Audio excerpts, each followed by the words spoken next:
Welcome back to Small Brand Mentality, where we have conversations with folks who are disrupting the running industry with their mindset and their background and their perspective and what they bring to the table. And this week, we're excited for a special guest ahead.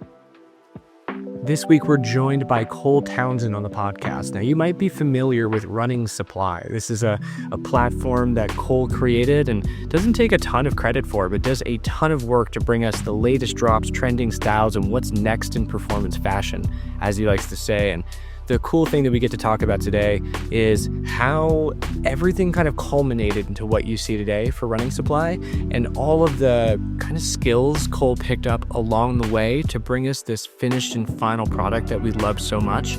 But also it alludes to what's coming, right?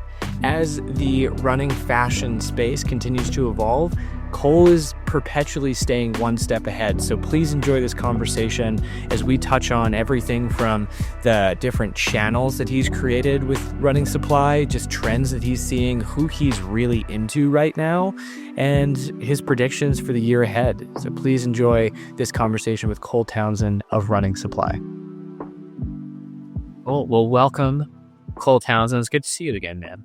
Thanks for having me, Drew. Appreciate it. Of course. Well, I know that you and I go back several years, which is really exciting to kind of like re-up in a conversation that's really specific and on stuff that you're doing that I'm really excited about.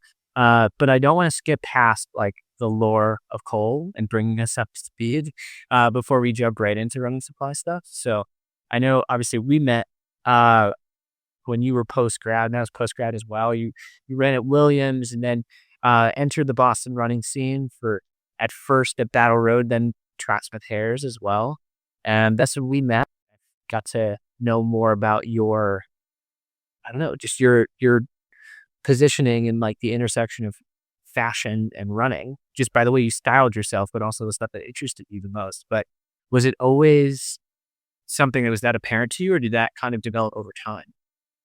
Yeah. So like for me, I feel like my parents were always like kind of stylish, or like, my mom, I feel like always like got me kind of like cute outfits and stuff like that in school. And like my sister's ones, and I cared about that stuff, even though, she pulled the whole mom thing and doesn't do it quite as much for herself. But like, I think she has pretty good taste. And I feel like kind of passed that on. And I got really obsessed with running when I was in high school, and I had a Tumblr where I kind of like posted cool photos, and like it would be anything from like race photos that I definitely ripped from like whatever professional photographer, and also would post like cool gear on there. And I remember I went to Green Mountain Running Camp, and like at some point in time Nike came by, which was cool. And like they talked to us about what we'd like to see in gear. And I was like, oh, I would love to see like, patterned shorts. Cause like I buy the girls' tempo shorts because like they have zigzags on them. And like, that's a lot more fun. And like, now we're here and coming full circle, getting away from the patterns because things got a little too out there. So like for me, it was always like it started in high school, like right when I started running, I was like interested in kind of like every aspect of running, from like performance to shoes, like footwear. I like got into the whole barefoot running thing for a little bit. Still appreciate it for what it's worth, but not as insane about it as I once was. Yeah. Well, I love it. The way that I know you is very much through the lens of like you taking an academic approach to a lot of the stuff and being like a researcher first and foremost. And kind of, I know there's a period of time like you were doing Tim and Tom like training block because that was like interesting and that was in vogue, and you were like really curious about seeing the effects in real time of it. And the way that you talk about kind of the fashion side of things and its intersection with running, it's all about the research and consumption of it in order to like develop opinion. So that to me has always stood out. And then also just the love of sneakers. I'm sure you were like a product manager's dream at that running camp, that you actually had an informed opinion, or like that you took the time to express it in a succinct way, which I think very few people, even beyond high school years, have the ability to articulate what trends they align with and why. So I'm sure that was something that stood out maybe when you look back at your own history in that regard. Yeah, it was like I can't remember exactly how it went, but it was really cool to like be exposed to that sort of thing and like have someone come in and be like, you know, they would send kind of like their Eakins or whatever with like the Nike van to a lot of the different camps and like get kids feedback and like show them new stuff that was coming out. And like I really miss that era of like of running, at least for myself. You know, I don't know if they're still doing that with Nike camps, but like that was so cool at the time. And I feel like that is part of the reason that like Nike still harbors a lot of like positive opinion is because like the people that are around my age, a bunch of people that are a little bit older, like still remember how much like Nike invested in like cross country and stuff like that when you're a kid. And like it was so cool then. And so like even if they kind of were sliding over the last few years, like deep down, you're like Nike's still like they can come back at any point in time. And they've definitely been taking steps to do that since their last like big shift over the last year or so.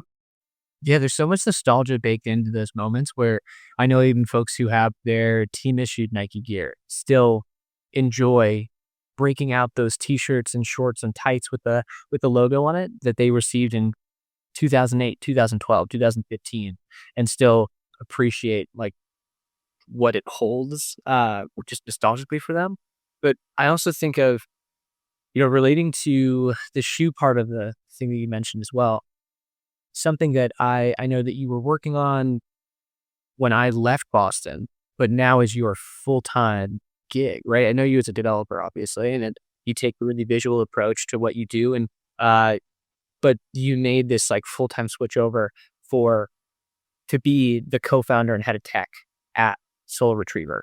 And could you give us a little like lowdown on what Soul Retriever is? And Oh, yeah, you're involved with it.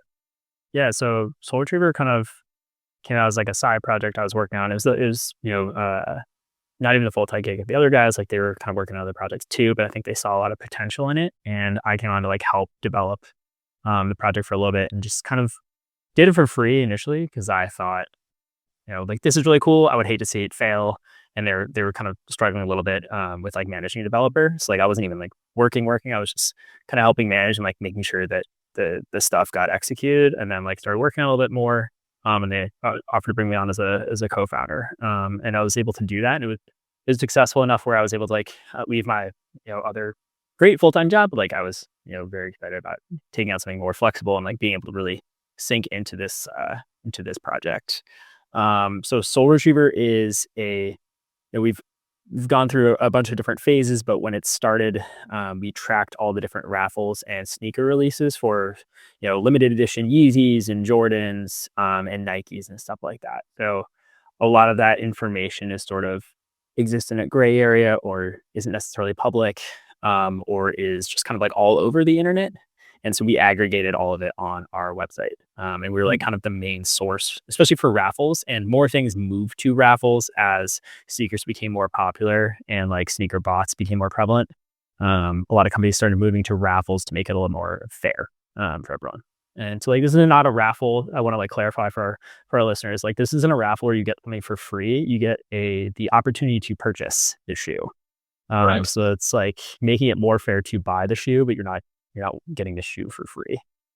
Yeah, and for reference, and this, I hope this doesn't make us sound too old, but on the retail side of this, right? Like we're talking about the digital interface of somebody being able to have the opportunity to purchase. It's not a first come first serve because back in the day, I'm sure, as bots were becoming more popular, something that I know you and I bonded over was we would have multiple browsers open on multiple devices for the opportunity to purchase a shoe that we wanted. Whether that was like first time NMDs came out for Adidas, that was like the cheapest way that you could get Boost in a shoe at the time for like $120.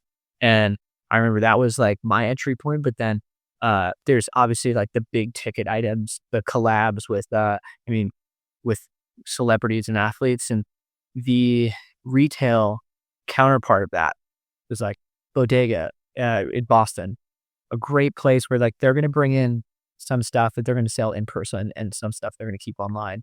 And I remember lining up, and I know what my size is, right? I'm like usually in that sample size realm, and a lot of people are, but it's also in the size curb very popular, so it resells well.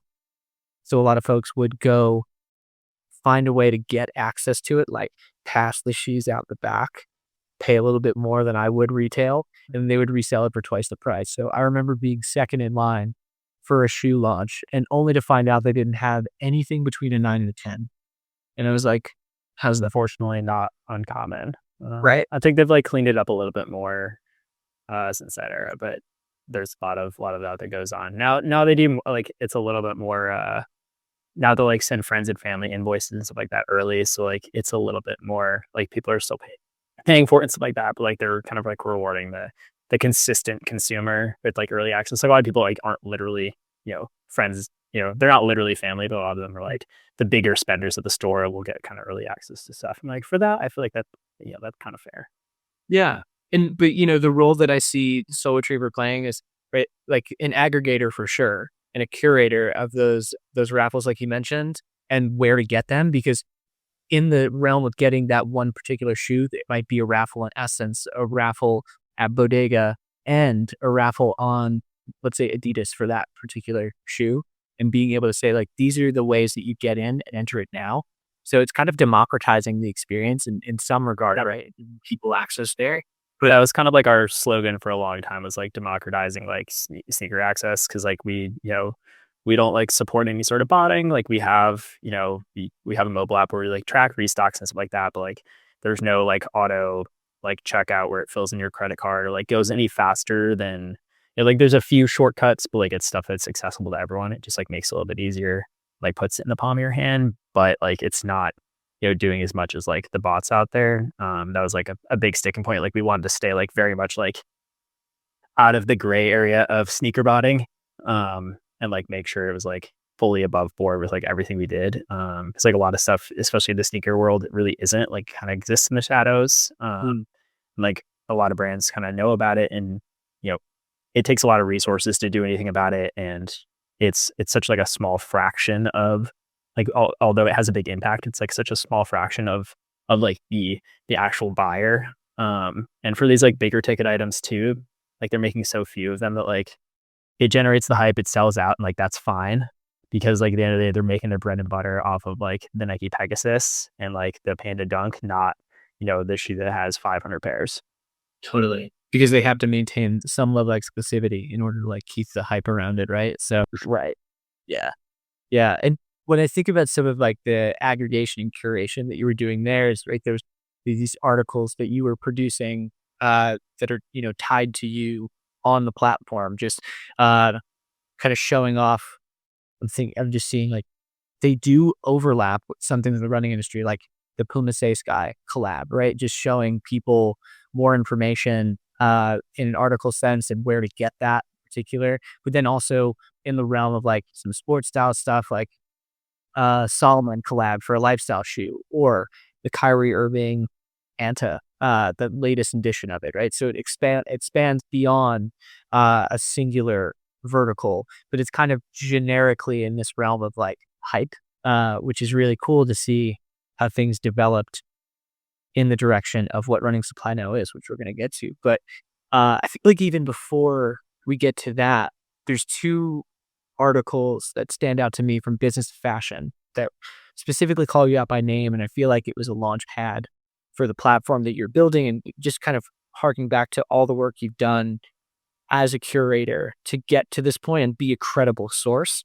Like the big fashion opportunity for running was was the first one that I saw, and then Hoka's move into fashion as well. And I just wanted to kind of pause if there's any notes you have about kind of contributing to those articles. Is that something that you felt like, they reached out to you, you reached out to them? Was it kind of a mutually beneficial situation? For sure. Yeah. So the author Lee, he's great. He came from the side. I think he used to work at Complex. And like at some point in time, like was hired by Business of Fashion. And I think it was a good move for him. It's like he really wanted to like dive a little bit deeper into like some of the articles he was writing, and like even great writers like at places like GQ like still have to kind of do their like bread and butter merchandising pieces and stuff like that, where like they aren't super exciting, but like you kind of put him out there. And he was excited to be able to like work on this like bigger piece because he kind of felt this momentum in the running space and like wanted to capture a little bit more that's what's already out there. And he reached out to me after he found running supply. Like he found my Substack and the site and was like, hey, like, would you be open to talking to me about this? And like we talked for like an hour and a half. Just like kind of, you know, sh- uh sharing, memories and like history of like running stuff. And he was great. And he hit me up as well for the Hoka one, like kind of last minute, on a Friday afternoon. I was like, hey, yeah, I can hop on the phone like this evening. He didn't give me any heads up like what it was about because it was a secret at the time. He was just like, hey, can you give me your opinion on like Hoka collabs? Like there's some big news coming out in the future. And I was like, okay, cool. Um, I was like, should I buy Hoka stock? No, I didn't do that. But it was fun talking to him again. And the piece came out a couple weeks later and I was like, oh, this is what it was for. Uh, it was great because like I got some people to reach out to me on LinkedIn as a result, especially the initial one. I got into like PR lists for media. I had some brands reach out to me, and then I had some like new founders of running brands reach out just like get some advice on like what I thought about the base and like about their particular line and like if there were other people they should talk to or like other brands they should look at and just like feeling out for like weaknesses or any gaps. And like for a lot of those people, I'm probably one of dozens of people they talk to. Um, but it was cool to like get that opportunity and like start, you know, um, kind of contributing to the space a little bit more beyond just like aggregating information and like sharing my opinion, but like, helping like influence future brands. Yeah, it feels like this is all the foundation for kind of like a consulting relationship that, right, the people are valuing you having your ear to the ground. And uh, a big part of that's just cool to know that that was born out of you just putting yourself out there to create running supply. And I guess, to kind of start super broad, like how would you describe the platform of running supply?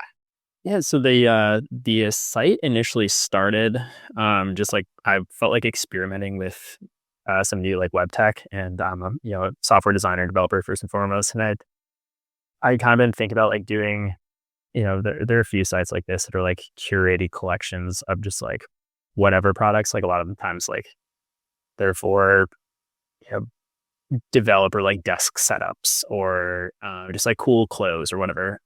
So like I named it Running Supply actually after the original supply, which was like stylized as SVPPLY. That was started by, I hope Ben doesn't listen to this, Ben Pyrat. I don't know how to say his last name, but like he was a guy I followed on Twitter in the early days of like my software designing. And he founded that and then eventually sold it and then started up a similar one. And I was like, oh, this is so cool. I would love to build something that big, but like let's start smaller and like I'll just curate this list to start and then maybe eventually people can contribute. I don't know if I have the chops to do that. He had like funding and stuff like that, but I wanted to make this at least just for myself. And it's really just like an archive of like what I think to be some of the best design stuff in the running space, or like running adjacent, like stuff that you definitely can run in. Um, and then I started the Substack because I was like working on some like blog posts and like starting to do roundups of stuff that was coming out.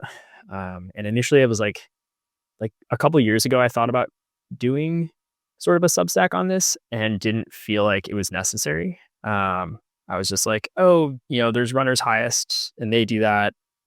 And then I saw some like Instagrams pop up that, you know, I didn't like they kind of like started very recently. And I feel like they don't necessarily I feel like they just kind of, they don't curate a lot of the news that comes out of them, I feel like, and just kind of like will publish anything and it seemed like they're a little bit for hire. And I wanted to make something that was like a little bit more in depth, similar to Runner's High. So like shout out Chris, like he did a great job with that. And I was like, hey, there's actually room for everyone in this space, and there's plenty of bread to go around. And like, I'll do this for a little bit, and if it doesn't have any traction, whatever. And like it's been met pretty warmly and been a fun project for me. And so like at the very least, like I have a history of like kind of all the things I've written on. I'm glad I still have my old Tumblr, for instance, like of of all the old stuff I collected. I was like, I look back on it and there's some like, kind of like corny inspirational quotes on there, but like a lot of the gear I put on there, I'm like, that stuff still bangs. I'm like, that stuff's still cool. And I wish I bought it back then, but I didn't have any money. I know I saw you shared today, right? The picture of Centrowitz in the Jordan split singlet, the elephant print, and then you reference, right, the spikes that it was based off of, which were, a relic that people, even if they saw Centrowitz and were able to put the two and two together of the elephant print side of things, what they're referencing, they might not understand the original, like color story that was being told. So I feel like that Substack, that Tumblr is probably a gold mine. But it's interesting, right? Because I definitely want to touch on like the different elements of what running supply is, but something that you mentioned, right, where without kind of naming names of who's not doing it I well. think they're like all still doing a pretty good job, but like it's just like a post for everything. And I think like that format works really well for Instagram, but I think it's like it lacks depth. And I think a lot of it's like feels like a little bit of an echo chamber where it's like everyone's kind of posting the same stuff, which is why I almost didn't start this to begin with. Because like I don't want to feel like I'm just echoing whatever is on Runner's Highest. Or I was like, I actually have different opinions and like I can put out stuff more like weekly as opposed to like, periodically. Cause I find myself craving, I'm like, when is this going to come out again? Or like reading whatever came out and I'm like, oh, I already like knew about all these things. I'm like, there's nothing new here. And I'm like constantly hungry for more. And so I was like, what if I just like did this myself? Yeah. And and that's kind of where I ended up. Like no slight to the other like like all the other Instagram accounts are crushing it. Like there's some that are great. I just like didn't want mine to become just like posting kind of like kind of like this reposting stuff from like big brands. Just like reposting like whatever comes out from Satisfy or whatever comes out from Soar, Bandit, whatever. Just like taking their marketing images, downloading them, and reposting them. Wanted like a Right. If you overlay it or something, right? Yeah. It seems like the authenticity is something for sure that stands out to you in like the that sets it apart, but then also the positioning. And right, it definitely seems like you view the role of a curator and the role of an aggregator to be like essential for kind of bringing these things to light and in a digestible way, in a visually appealing way. But something that I think about is in the way that you position to your audience, right? In the various platforms you use, is it more of a bet that you know exactly who that person is today and that you will, I don't know, you'll have a larger audience as more people are more invested in this intersection of fashion running?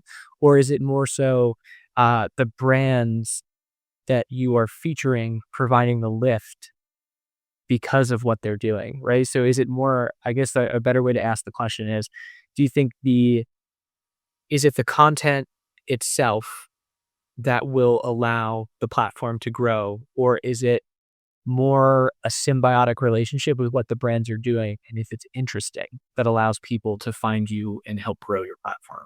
What do you think is true? I mean, I'm definitely somewhat reliant on like brands doing exciting things because like it would be awfully tough if my Substack every week was just like, man, all this stuff coming out is like pretty lackluster. And Mhm. like I don't want it to be like negative all the time. And like I try to focus on like highlighting the stuff that I like and like occasionally being critical, but like mostly just like highlighting the better things because there's plenty of garbage out there as well. Um, Totally. like the Zara putting out like whatever running knockoff using the cheapest labor possible kind of stuff. And like I can only talk. I talked about it one time, and I'm like, I don't want to keep giving them headlines, and so like I'm done here. So like I'd rather focus on like the cool stuff that's happening. I think it's cool for whatever reason. In some of it, like I'm coming from a consumer side, so like some of it might not even be cool, or like people that are industry side might be like, man, like this is interesting that this is capturing so much attention because like, for instance, like the Satisfy shoe, like I talked to my few of my friends and they're like, yeah, it's not like that really exciting. They're doing a good job of storytelling, but like the shoe itself, like isn't that impressive. And like I've heard similar things about like other shoes coming out and like, it's always impressive to put out a shoe in general, but they more mean like the technology going in there isn't groundbreaking. Like, of course, how you pull it together really matters. Um, very few companies at this point, I feel like, have like a huge technological advantage if like kind of everything's out there. We haven't had like a Vaporfly situation in a minute. Um, that was like such a shift in the industry where like everyone was behind. So now it's a pretty level playing field. And it's like, I think the gripes that some people will have be like, they price this really, really high, given like I know what goes into like putting this thing together. And like as a consumer, I don't know most of that sort of stuff. Like I do now a little bit, but um that's always interesting for me to hear. But like I'm purely coming from the consumer side. I'm like, oh, this design looks interesting. The storytelling was cool. The product came together the cool way. And I like, and they did a good job like selling that it is cool. And like that's kind of what I'm going off of. It's like a lot of it's just like very like driven by my own taste and driven a little bit by like what I'm getting exposed to online. Cause like I'm unfortunately chronically online and like that it's very hard to resist the influence of that when you're like trying to figure out what's interesting. Like I think the Tracksmith shoe, for instance, like wasn't super in your face online. And I feel like that's going to have like a negative impact on how that's selling, unfortunately, despite it being like, pretty impressive for them to come up with a carbon plated shoe. Totally. Yeah, it's funny because I agree with you that the entirety of the package is what the consumer is taking in, and that's the thing that they're evaluating, and it kind of relates back to your positioning of what sets you apart. You're not just saying, "This is the heel toe drop. This is the exact like foam that's in it." You are providing a little bit more of a spin on the entire experience, which does make it different than other folks who are curating. And I think that's what people respond well to. I know when you were talking about, uh, right, the rocker, for example, you produced some stuff on it, which was all encompassing. But it's funny you mentioned the Trackman shoe because it did come out today. And today is meeting March 18th. And when I saw the teaser images for it, I I I had seen protos because I worked there. So I was interested in seeing like the minute tweaks that were going on with it. But the thing that maybe relating back to the entirety of the experience and how it's presented that kind of turned my head was this is the first time that I've ever seen Tracksmith repost the content of other people on their stories ever. And this is, back in the day, brand book wise, like they create, it's a one to many. Yeah, they are off. That was against the rules. Right. And if they're willing to kind of like relax this for the sake of bringing reviews to validate what they're doing, it's just an interesting shift, right? Is this something they'll continue, or is this something that was presented in this particular instance because it's a $280 shoe from a brand that has never produced a super shoe before? And maybe that was part of the strategy. But again, that is all a part of what consuming a launch is and what people have to contend with as they make these like decisions. So I think it's super interesting. Yeah, Sure. I was surprised to like not see more because like for like you said with Tracksmith, like it's a very broadcast heavy. Like it's not kind of like reposting stuff. It's like very all like original content. And like I was surprised to not see like some sort of like mini feature like video and stuff like that. Like in my last Substack, I talked about like kind of like missing that like heritage style glorification of like the grind or whatever, like around whatever stuff's coming out.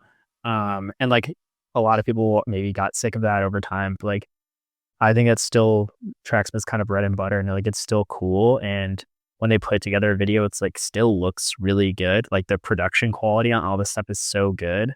And I missed having that for the shoe where I was like, oh, there's just like one shot, like one product shot for this thing.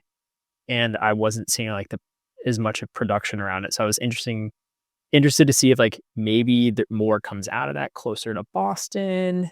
Like that's what I'm hoping for. Because like I miss one of my favorite commercials done by Tracksmith was was like the film short for the Olympic trials, and I was like, oh, this is so cool. Like they put that out, and then they did the amateur support program for it, and like that was like probably the best I don't know few quarters that I'd ever seen from like a running company for a challenger running brand, I should say. Home run. Yeah, like that, like they just like lined up like hit after hit for that period of time, and I was like, wow, like everything was like Tracksmith's super cool, like everything's firing all cylinders, like all the products really good. and like it's felt like a little bit quieter. Not that anything's bad. It's just like been like a little bit less high energy. I'd say over like the last, I don't know, year and a half or so. And like that's part of that's probably because of there's so many other high energy challenger brands that it's really hard to get at people's attention. And to do it cheaply too. It was very expensive to do all that stuff as well. Like that, I'm sure that feature film was expensive to shoot. It did look sick though. Were you there for that commercial shoot? Like the one when we shot, right? It was an extra. Yeah. You know, like the singular shot around. I remember because you and I had the same experience where they were filming this one continuous shot, right? That started, it was a 400-meter repeat. And then as the camera panned around the track to follow like the heroes of it, they featured these vignettes of people competing in different things. So it would be somebody high jumping, somebody do hurdles, somebody, right, like throwing a discus or a jab. And they had to time everything perfectly to get this in one continuous shot, no edit. But the day before, they wanted to protect the talent, right, that was coming in, who were going to be like the real people on camera. And I remember being there to help out, and I was just in like a cotton tee, a pair of like corduroy shorts, and a beat pair of Cliftons. And I remember them pointing at a few of us, and they're like, "We need you to stand in to do the 400. Go run some 400s. Yeah. And I remember being like, "Well, what's the pace? Like, what do you need?" And they said 60, and I was like, "Dude, ain't no way," right? Like, I had to furiously negotiate to only do 200 meters at a time because I'm going to be fighting for my life on the back end. The people who ended up being in the video were very capable of doing that. But yeah, that was a funny time with this. But to your point though, about like thinking about the rollout of this, right? We saw day one was today. It was sharing like the beauty images, the blurry photography that I know you have commentary on as well in the industry. But I'm super curious about, right, the insole of that removable insole of that shoe has like a poem written on the inside. I'm picturing them maybe like in a different realm or reality, somebody reading that as a voiceover for some beautiful training montage, right? Like I'm sure it maybe that's gonna come out tomorrow on, March 19th or March 20th or on Sunday during like the long run. But to see the beauty shot be the first moment does feel like I don't necessarily want to say I missed, but it does feel like something that could have been done a little bit more. I know I can go on with you about this like all day. Just Yeah, it's like I can talk about this. I could talk about this forever, but like it's just like a lot. I know a lot of work went into it. Like it's very impressive to put out a shoe. Like it's not cheap. Like you could put out like a cheap shoe or whatever, like a budget thing. Obviously, Trax is never going to do that. They have very high standard. Like I'm sure I know a ton of testing went into this. I know like a bunch of my friends ran the trials in it. Like they thought it was great, and like they ran in it over other shoes that they easily could have run, and they were not required to wear it. And I was just like it it was a little bit of a bummer seeing like it just like not get as hyped up as I would have liked to be. And like not that Trax was necessarily like a huge hype brand, but like I feel like after all that was like invested behind it, I feel like it wasn't very celebrated at the finish. And that felt like a little disappointing to me. Like I was a little bummed because I'm like, I know so much work went into this, and then it just like felt like it was like a tired finish, which doesn't make a lot of sense for like a high performance shoe. I'm like, we should have like a big bang sort of like thing coming, and it should be tied together. Like if there were something coming out in the future, closer to the marathon, like maybe wait to release the shoe. I don't know. Again, this is me as a consumer. Like I know nothing behind the scenes here. Like I have no experience producing shoes. Like I know kind of like how release cycles work. And so like, this is where I'm coming from. perception is reality though with this stuff, right? So like if this is your opinion that you have, right? So many other people probably sharing that with you. So it is really like, I don't know, it hits for sure. But to think about, right, all of the elements of what you produce with running supply, right? I know of the kind of storefront side of things, right? Like having the links out, kind of the articles of these hyped items that are kind of hard to find. They're beautifully designed, like you mentioned. The store finder, the running brand in depth, and the Substack itself. Those are kind of the pillars that I see. Mhm. Am I missing anything? No, I think like I have like a couple of those resources, like the brand index. I have a store list as well that's like mostly an aggregate. And then I had the store finder separately because I was like, oh, yeah, I mostly wanted to play around with like creating a map maker and like figuring out a way to like make a nice experience for like browsing kind of what stores were near you that were like selling these challenger things. So I do think, in the US, more of them are popping up. Like for a while, it was pretty limited given how many large cities we have compared to like Europe. Like Europe had so many more of them. Like even England has so many more of them. And I was like, man, like why are we lacking so many of these? And like I really try to like aggregate all those like kind of next gen running stores. Like no slight to the like traditional running stores, like especially running stores that sell kind of the bread and butter stuff. Like I think those are super important. That's where I got all of my shoes. But these kind of like design conscious, like more lifestyle oriented running stores that are a little more appealing to me now. That like running isn't my entire identity, and like I'm a little more curious to go after like what's at like the forefront of running, or like what's you know adjacent to running. And so like I wanted to put that together for the store finder and the store list. The brand index is like I'm putting together like a better version of that. Like I just have all those listed out and putting together one that's more of a map of like similar brands, like the brand voice. Like if you're looking for like a certain vibe, like helping you find brands that are within that. Um, it's like trying to do that a little bit. And it's like that's more of like an exposure thing. Like, hey, a lot of people on Reddit, like I moderate the subreddit r/running fashion. And like a lot of people would frequently ask, like, hey, like are there brands besides Tracksmith that are kind of like Tracksmith? And I'm like, boy, can I tell you, they're about 25. Like, let me tell you about like every single challenger running it, because that's namely what they mean. They don't literally mean like give me something with a collared shirt. They're more like what's out there besides like Tracksmith and then like Bandit and Nike and Brooks. And there's a ton of new brands popping up. So like I wanted to like keep a place for people to go reference that. The archive uh is more of like, or like the main page is more of just like an archive glorified mood board. And I usually like leave a little bit of commentary on there of like where you can get stuff. Like that is some of that's affiliated. I don't really make any money off of that. Like I do it just in case. Um, but that was more to like experiment with SEO actually, like see I could rank for things and just like see what showed up. Mostly uh it's stuff ranked pretty well. Like I tried to make the page as fast as possible while still being like appealing and like have some animations. Uh, all the way back to like that goes back to like my main job kind of, because I would kind of experiment with like how I could change those pages because it's lower risk than changing a page for work. Because the pages for work get like tons of traffic. These pages maybe get like hundreds of hits at that, like maybe thousands at best. So like for like the Satisfy launch, I ranked like page one, like number two instantly. And I was like, oh man. And I got like a ton of traffic for that. It was just like, it was a very lightweight page. And like my takeaway from that was like, a lot of this content doesn't really matter. Like what you're writing about it doesn't really matter. If people's like intent is to find out like where to buy something or like when it's coming out. Cause they're like, they don't care what the review is. They're just like, I'm interested in this product. It looks cool. I want to buy it. Versus like needing a full, right. Like versus needing the full review of something you get on like, run repeat or whatever, which like is very valuable if you're like trying to figure out the best running shoe. But for these types of items, it's more like I'm just trying to get it.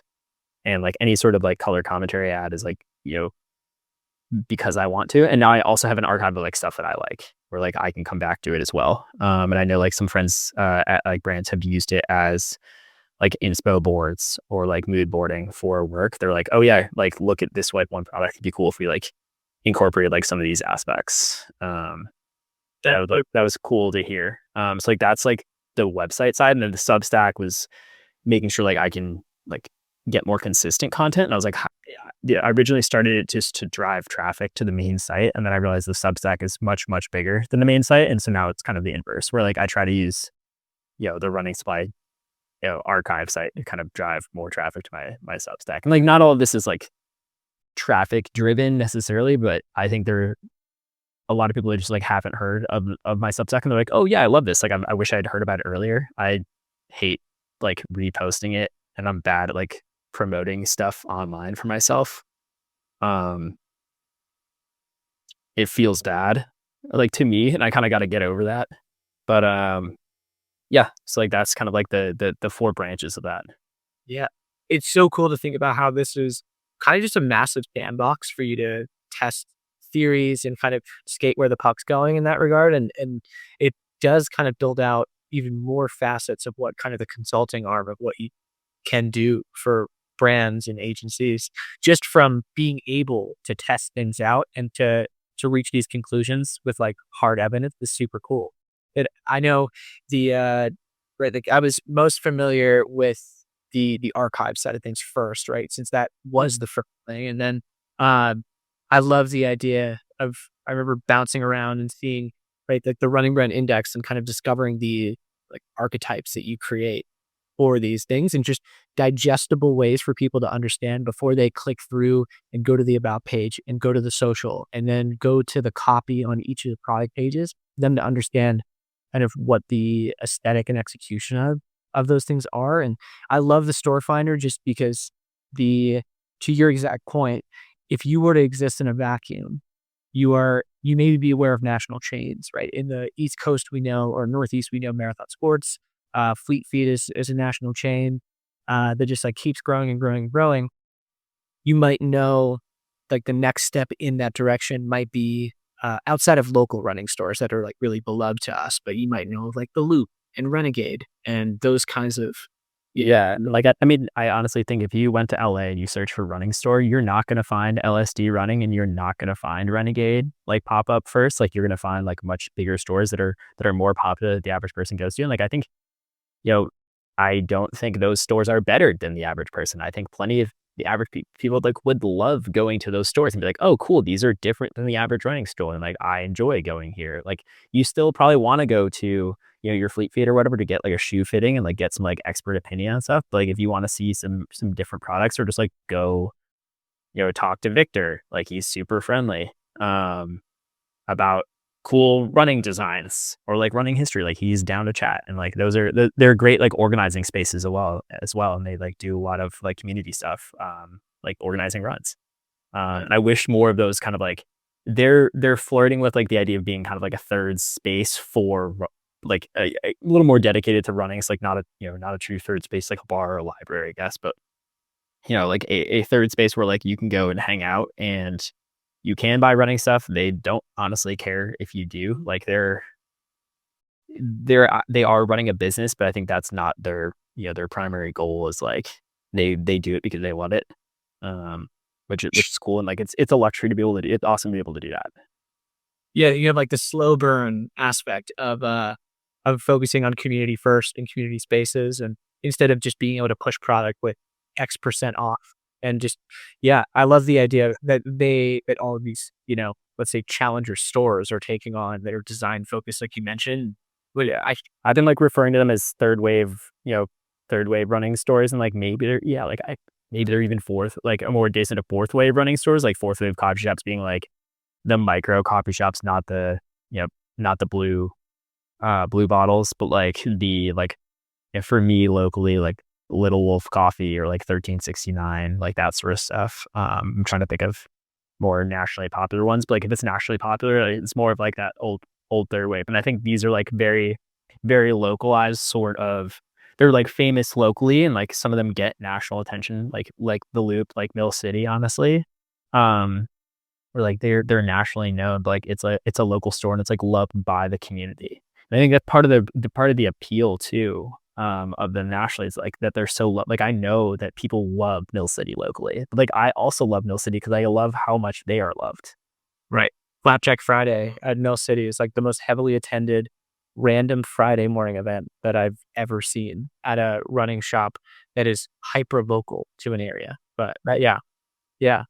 When I think of this Substack though, and I think of your roundups, just kind of in the same way that these kind of challenger stores or third wave running stores are kind of turning people onto new brands, I feel like you do a lot of work just to bring those opportunities and those those things to people's faces. Like, I learned about so much stuff just by following you, obviously. Like, knowing what more about chance running and tiempos and right, like, all of these brands that might not even be in a store yet for you to touch and feel, and depending on who you follow, you might not know what these things are. I imagine it takes a ton of effort for you to find these things. I know you joke around about being chronically online, but what does it look like for you to have these, or what does it look like to kind of put these things together and curate that on a round up basis? I do have like I'm not on my like you can see who I follow on my running supply Instagram account. Is like that's how I'm seeing a lot of stuff. Like I'm sure some other accounts that curate like this like don't follow people and have a burner or whatever. Like I don't care because like it's still a lot. You can follow as many of these brands as you want. It's still a lot of work. Like you still got to like put in the views. Unfortunately, like it's a lot of time just like flipping through stuff, which is unfortunate. That's probably my least favorite part of it is like I kind of have to like do my rounds where, much like you go and like you clear your inbox, like I gotta go through and like look through all my stuff. I am on some press lists now, which like is really helpful because that I don't need to seek stuff out and I know when it's coming ahead of time and I can plan a little bit more. Like that is immensely helpful. And like that's how the more like legit places do it. Like the bigger, like I'm sure Chris from like Runner's House, like he's aware of a lot of stuff coming out like well ahead of time. Sure. Like I think he does a great job. Like a lot of the other like major ones, Greenie, like GRNIE, it's like a more like an outdoor outerwear, like gore kind of stuff. Like they're getting this stuff like way ahead of time. And it's like I'm kind of like getting it as I get peaks of it. And occasionally these like press releases, which is great. It's like I'm on press for like Satisfy and Soar, and like they've been and they've been like all super helpful. Beha as well. It's like that's great because like I can plan a little bit more because like a lot of it turns into a mad rush kind of Friday, Saturday, Sunday to like get everything together for the Substack. And like I still have to write up like my own commentary and like feelings on it because like that's I want to be a little bit more than just like saying like this thing is dropping on this day, because like that anyone can do, and like yes, it's helpful, but like it's a lot more replaceable and like is not the fun part. Like the fun part is being able to be like, this is cool, or like I don't like the way they did this, and having a little bit more of a conversation. And like that's one of my favorite parts about Reddit. Like I get a lot more like engagement and discussion on there about certain stuff. A lot of haters. People love hating on the internet, especially on Reddit where like their name's not as attached. On Reddit, I tend to be a little less opinionated because like I moderate it. It's like I can't, I'm not like constantly spamming my like Substack. Like plenty of the people on there, there's like 10,000 people on there. I do not have 10,000 Substack subscribers. Like plenty of people don't even know that I have one. And like, I'm trying to keep it that way. But yeah, like it's like hours, like kind of going through stuff on the internet, and like even just like finding stuff also via like design sites, like design inspiration sites. We'll sometimes pick these up because like a lot of the stores will have like a little bit more experimental designs. So, like that's how I kind of came across, like even just like outside of the running realm, how I came across like Nur, which is like a outdoor brand, like just like saying plug into like other areas beyond just running. Because like I think if you're too hyper focused on running, you're gonna miss some like the amazing opportunities outside of that sphere, like some of the cool stuff going outside of that sphere. I think I'm just gonna ask you that because like I see it is an echo chamber. If you want to stay in running, you will be surrounded by maybe the newest version of whatever shoe that's come out, which is going to be covered in legacy media for you to consume, or you're going to see maybe like the Y3 execution of like the Adios, right? Like of an Adidas shoe, and that might be the extent that you understand it or get to consume it. But the thing that I also think of is the design element of what you're doing converges with high fashion as well, in addition to like retail spaces. So I think of right Hermanos Camore is like beloved friends in that regard. And I remember seeing their execution of a store they did in Mexico City where they're based, where they had wood chips all over the floor, and even some of the campaigns they'd done, it kind of built these retro futurist environments just to shoot a singular campaign with New Era and their apparel. So I it's really cool to note that the influences of yours exist on the peripheries as well. And that's what keeps like your head on a swivel, because that's probably, I mean, that's skating in front of the puck instead of like to the puck in that regard, right? You're like, I know they're going to pass it over here. And that's why I think Running Supply does such a good job with like bringing these curated takes to people and not as reactionary as other things. But I'm curious though, you said that some of these challenger brands or upstarts are reaching out to you, just, for conversations or advice or whatever. What does it look like for someone to reach out? And you don't have to like name specific examples, but for you to then kind of take the extra step and say, let's talk about, or I'm going to include this in a roundup, or I'm going to really deep dive into this. What does it look like if somebody reaches out? Yeah, so like I'll get like, depending on who it is, like bigger brands like usually just email me, and like it's usually not someone from, I think like I got an email from On and I was like, is this actually from On? It was from their PR team, which like I should have known. I don't handle that kind of side on Soul Retriever that much.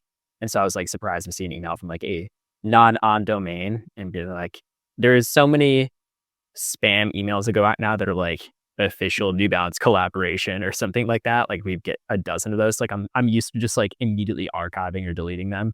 But that one was actually legit, and I was like, oh, cool. And so like they like sent me a few things, and they were just like, hey, thanks for covering us. We're gonna put you on the press list.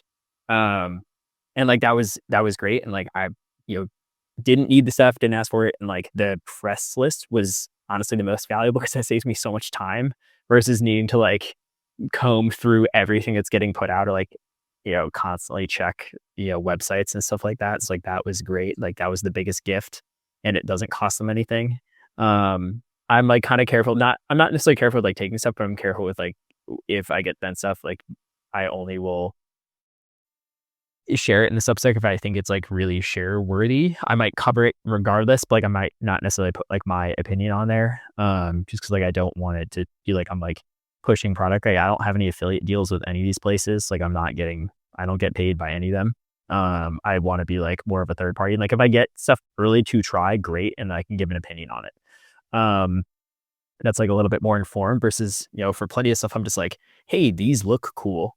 And then someone will chime in and be like, yeah, I got these and they're terrible. Or like, oh yeah, like actually like you said like this might be a problem and it's actually not, like they're super durable. And I was like, oh great. Well, I didn't know that because I haven't tried them. And you can't possibly, try everything obviously.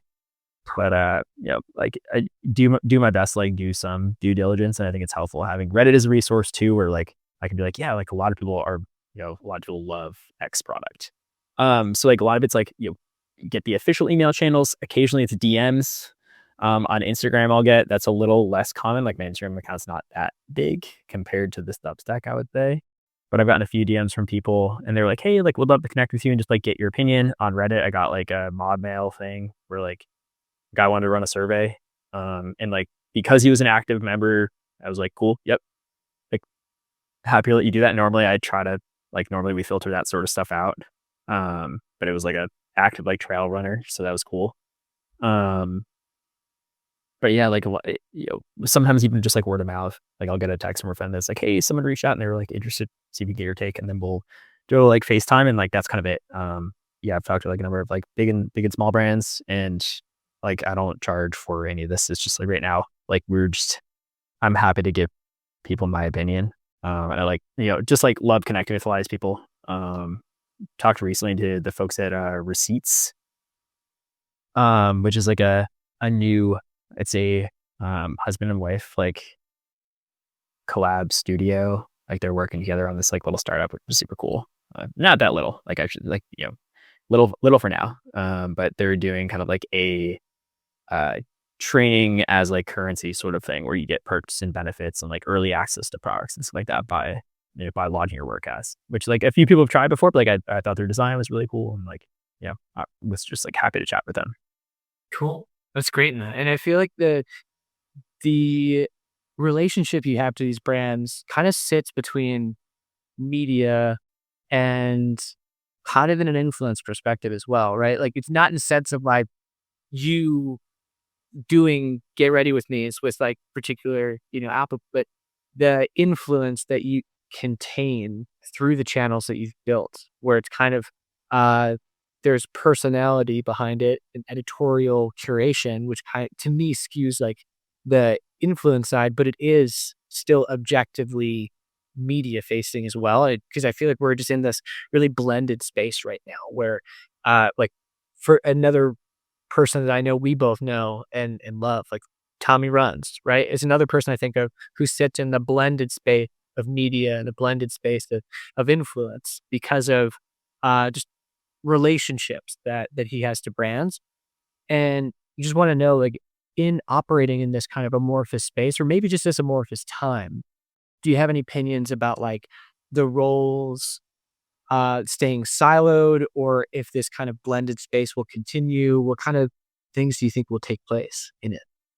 Yeah, I mean, I think right now we're in an influencer bubble, and I think like it happens at this point in time to be like the most cost effective way of reaching people. And in the same way that we're seeing, the trend on Google, where like a lot more of the results are getting pulled from user generated content. Like this is the same like authentic user generated content, except like not all of it's authentic. Like in the sense of some of the influencers, like they're getting paid to push stuff.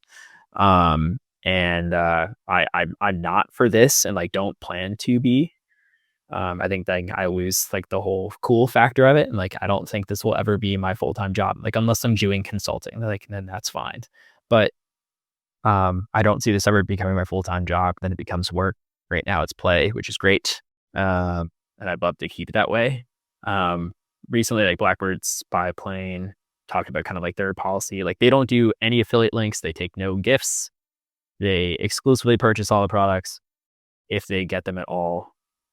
I'm sure they occasionally get stuff from like friends where they're like friends with the person that made the brand, but like they would have probably bought it anyway, and they don't like necessarily even talk about it.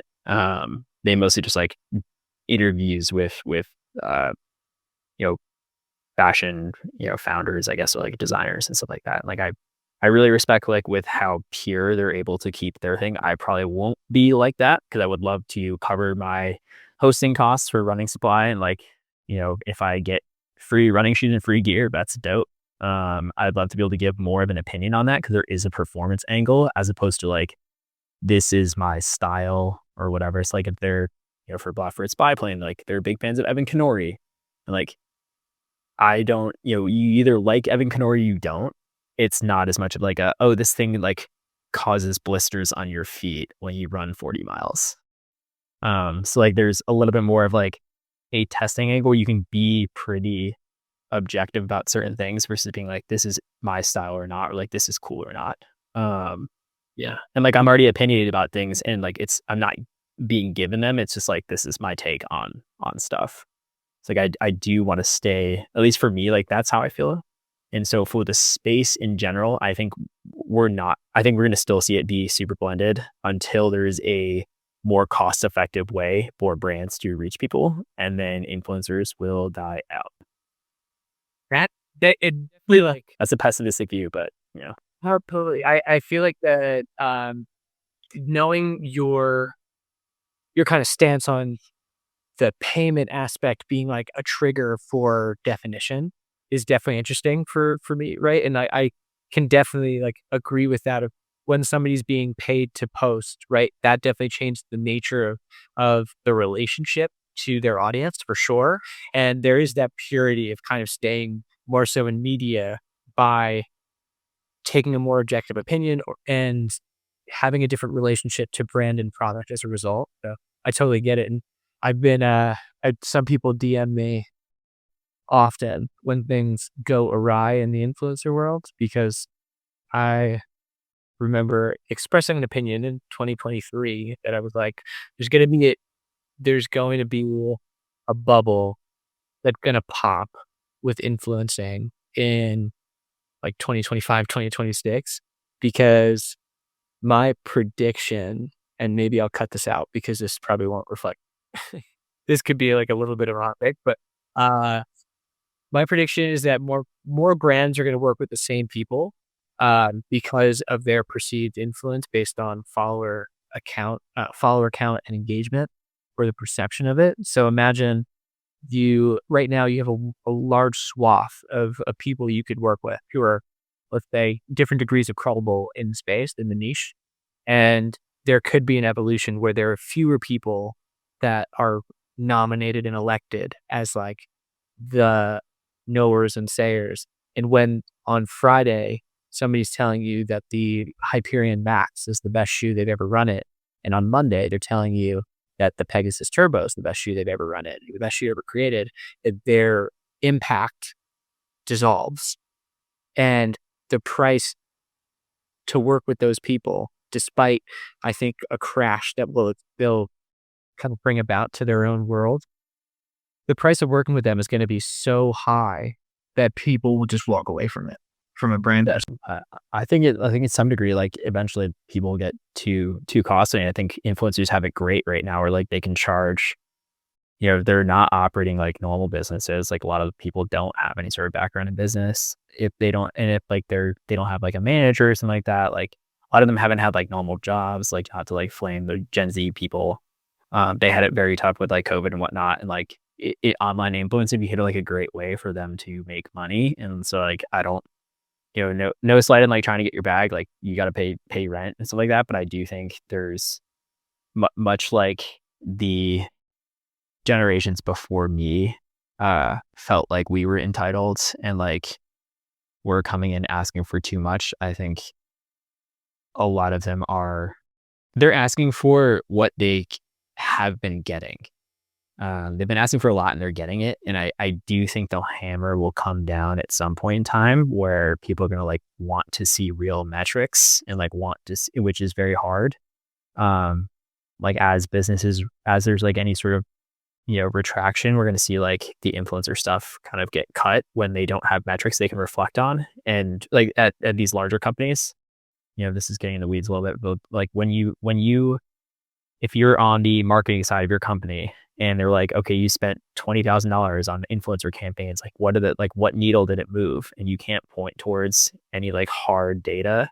It's going to be really hard to justify you working there and justify your decision to spend $20,000 on influencers.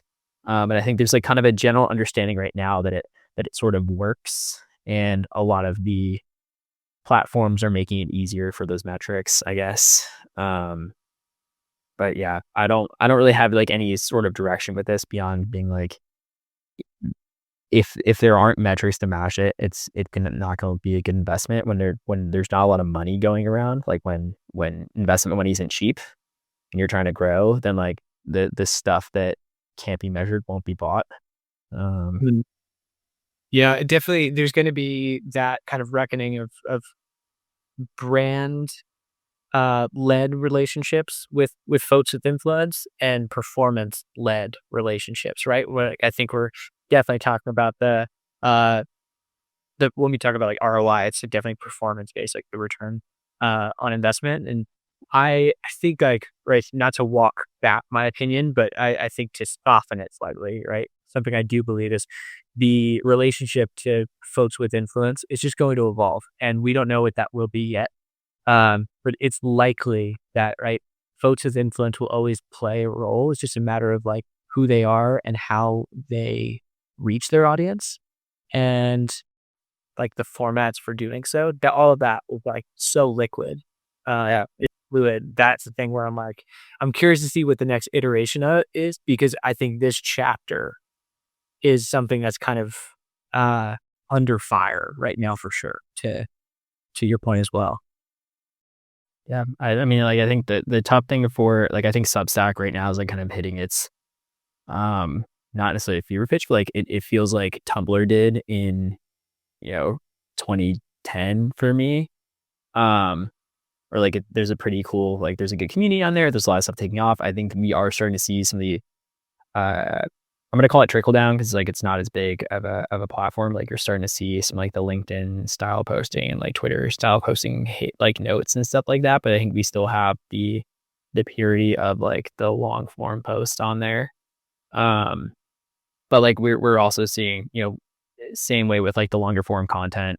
I even felt kind of bad doing like the sock post where I'm like, here are my favorite like socks, or like what I think is kind of what's like on my mind right now, like socks I'm liking right now. And it's like a lot of people like wanted that, and I'm like, okay, cool. Like people wanted to see roundups, like what I think like the kind of the top things are, because like that's what they come to the Substack for. Like they want to know what's happening, and like I as much as I like doing the more like critical pieces that require a little bit more brain power, like these are also, like what people that are reading want to do. And like, I actually like putting them together. I'm like, oh yeah, like I love doing like roundup ones. They're not that hard.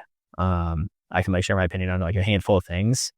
And like they do well. So you get like relatively good feedback. Like I was surprised that, the stock post I did like got as much engagement and like created a discussion. I was like, oh, cool. Like people have, people like weighed in on stuff. And I was happy to see, like happy to hear from like people in the audience and like other Substackers about like other runners, I should say. They're, the runners first and foremost, not Substackers. So, like chime in on that. And it's like, as much as I don't love, the listicles and that sort of thing, I'm like, oh, like this actually created discussions. Like and it's not like an inflammatory post. I wasn't aiming to create a discussion. It's just like, you got one. And I'm like, cool. Well, like if that's working, then like, let's get more people like talking about this stuff. Cause like, I like talking to those people about these things cause they care about it. Like, I love talking to people that like care about these sorts of things. I'm like, a lot of this stuff I'm like writing to some degree for myself. So like, I have this archive of things that I liked. Like I'll be happy in 10 years when I can look back at some of this stuff and be like, oh, cool. Yeah, that was what was popping at that point in time. Like what a blast from the past. Like even just looking at my old Tumblr, I'm like, oh yeah, I remember those shoes. Like I remember those spikes. So hopefully this can serve for that as well. I know this is like departing from our topic on like affiliate, but just like thinking about like these types of posts that tend to be used for pushing product, like merchandising style posts. Like I'm trying to steer clear of those, but like I do think we're gonna keep seeing them. And like in the high end fashion space, in the streetwear space, in the menswear space, like what I'm doing in running isn't particularly unique. Like most of those other areas like already have their writers. There just like isn't someone on this niche. And I was like, oh cool, like I feel like I can do this. Yeah, I think the engagement that you're seeing from that, aggregate post of these are the sock that I'm running in, right? And more that editorial positioning and what's endured is a function of like the community that you're growing on that and encouraging people to engage with you, which is the important part, right? So like all of that to me is super interesting. That I think if somebody were to maybe rush into growing an audience and then pushing a post like that, they're not going to get that response because of just the nature and the way that people have maybe interacted with them in the past. But I know as I think about, right, our discussion, I'm obviously like an avid fan of what you're doing at Run and Supply. But as you look forward to this year, are there certain brands or products that you have your eye on of like, I'm definitely staying tuned for what I'm seeing in this direction? And because I'd love to know as well. I'd love to be a little bit more engaged. I'm really excited about currently running. Nash Howe is the guy behind that. Like he was a javelin thrower in college, like was in track, but I've really loved, like I've talked to him a good bit about it, and I don't know, like he reached out or like I found him or whatever, but he shared with me like all the early stuff and just kind of sent me like a long email just like about his vision for the brand and stuff like that, and like what he's hoping to do for it. And I've been really impressed with like the whole, like just seeing the whole product line. Like I was shocked that it's like a full, it's like all the running apparel you would need. Like it's a full apparel line. It's not like he just came out with, a bunch of brands started off with just socks and like, that's fine. Like Bandit was an idea and socks and like turned into like this whole, the behemoth it is now. And like, they're doing super well. And like, how has the whole line, it's like so dialed in. I don't know. Luckily he's got to be successful in other areas of his career and like his floatingness right now. Cause like, it would be so overwhelming to me to put this together, and so I'm really impressed. And like it looks really good. Like he's not cutting any corners on it. And like yes, making apparel is probably like easier today than it was 20 years ago, but like it's still really cool to come together with all this. And like he's hoping to compete with the Bandits and the Tracksmiths of the world. So like that's exciting and ambitious. And seeing this up, I'm like, yeah, it looks like it can. So like that's probably the thing I'm most excited about. I'm very very into like I have no products from Soar. I love everything that Soar puts out. I'm just like they are at the forefront of apparel technology. Like they're experimenting with stuff. Like they're the cutting edge. Like they are the Nike is to footwear as like Soar right now is to running apparel. And I love it. Like I love that their stuff is so focused. A lot of people don't love like the super bright colors and like punchy prints and stuff like that, which like I actually think is cool that they did this and it's different. And I'm excited about like everything they're doing. I really like the sunglasses they just put out. Like I'm not gonna wear them. I'm probably not gonna buy them, but like I get cool that they put out this like 10-gram pair of sunglasses. Like they didn't need to do that, but it's awesome that they did. And like the people that wear it are gonna love it. Like it's cool seeing them like innovate on apparel technology because like that I think like has taken a backseat amidst the running boom right now. Like there's been a lot of Instagram brands that have popped up and like they're all kind of like hype and marketing and stuff like that. And like they're just like putting out pretty average stuff. Yeah, it's like Soar to me is like at the opposite end of the spectrum where like they're putting out really exciting stuff. And it's like anything they make, especially like they have like kind of their Soar Labs sort of deal, which reminds me of like the old like Nike Guy Kosu stuff where like it's it's not all of it's gonna hit, but again it's their like experimental kind of stuff, and like it's always their proto lab, I guess is what they call it. Like it's always interesting. Yeah. It's like they have like they have a Mac like raincoat, like a full length raincoat. You're never gonna run in that, but like it's cool that they made one. It's like really interesting. So I think that and currently running like the two things that I'm really bullish on right now. Well, yeah, that's a really good point about Soar because I know they don't get a ton of shine in the U.S. just given the distribution. They're based in the U.K. and they're definitely big over there. Just even also just like expensive, so like it's hard to buy into this sort of thing, especially if you can't try it on a store. That's like you're hitting the import fees if you buy more than two things from them. Yeah, and I think of the to see the validation in the UK for them in particular, right? With the athletics programs that exist there just for club running, they've really infiltrated that space. But even a microcosm, what they've done to figure out how to do really high-tech, fully sublimated race singlets for in small quantities and to turn them around quick, like broke the brains of so many people at brands. Like, I mean, I remember conversations that I was a part of. I'm just thinking about like, how are they doing it? And to already iterate on something that's so good and then to personalize and customize, it's a whole other conversation about like the positioning of that and the marketing around something like that. Or just like you mentioned with their Cubits collab with the sunglasses, like to achieve that is really the thing to celebrate in itself, because it's going to make all these other brands like have to come up to their level. Because let's take a hypothetical in the way that Satisfy just got 11 million Series B, I want to say. Like they're really early. Yeah. I would have assumed it was more, but yeah. Right. So in the way that 11 million could just drop into the bank account of Satisfy, for lack of a better term, if somebody did that with Thor, that distribution in the US could boom in a way where that could be the pinnacle product offering at a reasonable price point in the US, to the point where you can't get away from it. So like they're only one investment away, in my opinion, from being like the standard in this country as well. So that's why it's like everybody's got to be on notice in that regard, because they can jump whenever they want to. Yeah, I'd be curious to hear like what their I don't know what their strategy is behind it. Like seems like they're focusing on like making great products and like that's like for a long time that Satisfy was kind of like a sleeper cell on that front where like they were not worried about growth and like only recently, they a few months ago, like right after TRE announced that they hired the VP of footwear from the North Face and like posted a bunch of positions for like I guess local sales people like regional salespeople on the East Coast. And I know that they've talked to a few like running stores that previously didn't sell Satisfy in the Northeast.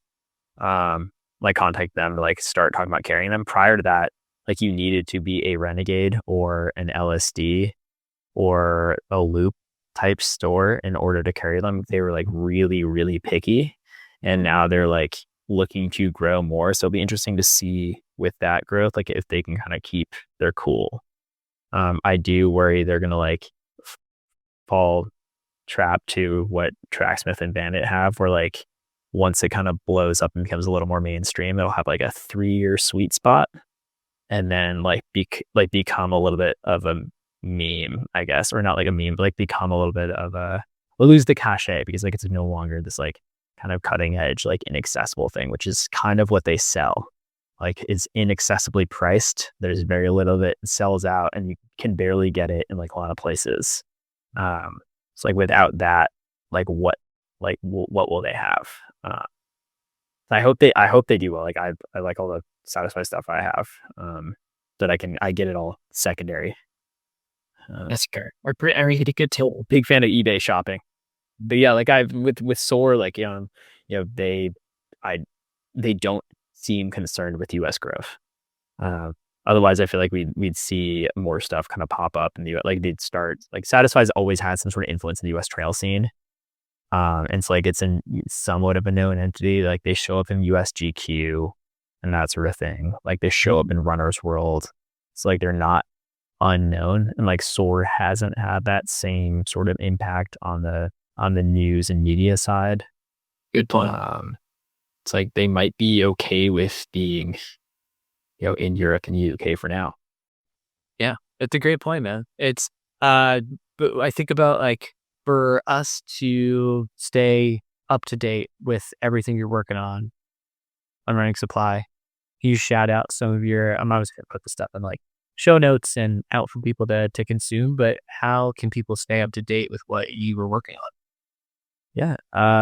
For stuff I'm working on, like generally speaking, you can follow my Twitter. Like I post more flyby updates for that. Like I put out a mini bar app for Strava. Like I just make stuff from time to time. Like a lot of it's targeted towards runners or cyclists for that matter, because I'm like an honorary cyclist for the time being until I fix my knee. So like my personal Twitter is at Townsend Co. We'll link in the show notes here. And then my Substack is like I update religiously weekly. I've not missed a week since I started it. And I have like all the latest releases out there and like pretty frequently post notes as well as stuff comes up. And then if you are not afraid of Reddit, I'm the moderator of r/running fashion. Come by, post stuff, lurk, search for things. There's a lot of stuff in there. No question is a dumb question. People have asked the same thing over and over. It's not so big now where I gotta crack down on that yet. So those are probably the 3 best spots.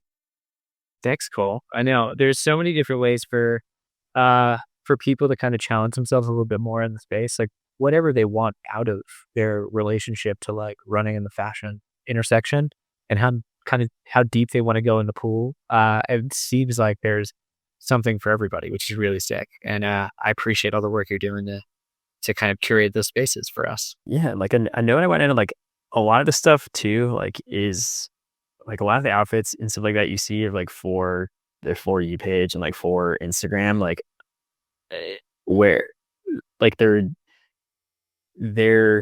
not all realistic, and like a lot of this stuff like you may never get, but like you still may be interested in following it, and like that's totally cool. Like there's plenty of stuff like I follow and I'm like I can't afford this, or like I do not have time to figure out how this thing works, but if you're interested in hearing about it, the Substack is still for you, and like don't feel like it's too cool for you. Like it's definitely not.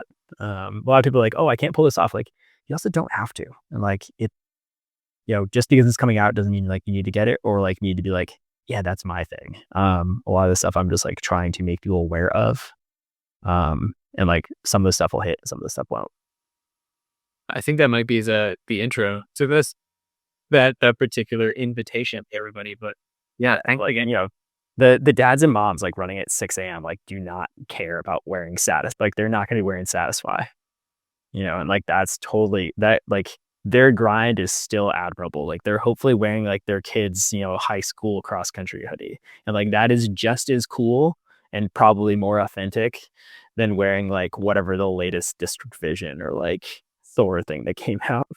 Yeah, and we think about how like cyclical fashion can be, that high school hoodie you're wearing right now might be the inspiration for the next campaign that whatever brand does. So it's like we're always in orbit of cool, right? Like whether you are actively pushing it or you're consuming it or you're a lurker, that's like the coolest thing about this stuff, right? Because I like your encouragement of people to do it, because there is that kind of like takedown economy of being like, hey, this is the pinnacle expression of what this thing is. And it's $700 for this outfit all in, but like I'll pull my own like vintage t-shirt out and run in it because it fits the aesthetic that speaks to me, and I can kind of own the way that I express it and not necessarily have to like have the paycheck to balance it. So yeah, like I think like being true to yourself and like bringing your own like whatever your stuff is, like seeing people run in like their soccer stuff or whatever, like that's cool. I'm like, I didn't play soccer, I wasn't good enough to play soccer. That's cool. Like seeing someone that like clearly used to be a hockey player run in their like full old hockey sweats is also cool. I'm like, this guy's out in a 4-mile run wearing like full cotton and probably the worst thing ever.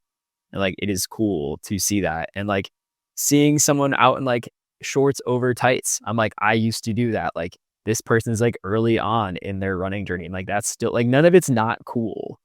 I think I like seeing the full range of like all the things we get. Like I'm happy to see people out running, and like I love observing the outfits, and like none of them to me I'm like are uncool until like they become performative, and then they start becoming uncool. Where I'm like, this person is trying so hard and cashed out, and in cycling we call that being a dentist. Oh yeah, be the dentist face, where like you buy all the best stuff, but like do not necessarily engage with the hobby. Not to put a dead people under the bus. No, that's fair. I feel like that's a good place to wrap, right? Inviting everybody to take part in the conversation. It's dope. Yeah, it's welcome. It's room for everyone. Thanks, dude. A huge thank you again to Cole Townsend today for running supply, and a huge thank you to you for listening as well. At Small Brand Mentality, our goal really is to widen the aperture to understand what it's like to move, shake, and shape the running industry as it continues to evolve. And folks like Cole help us expand that perception, and we want to make sure that we keep bringing you quality content and conversations month over month, just so I can learn along with you. So if you can share with a friend, like, subscribe, whatever you can do to help get the word out to have more people commune with this information, we're eternally grateful. So thank you again, and we'll see you soon.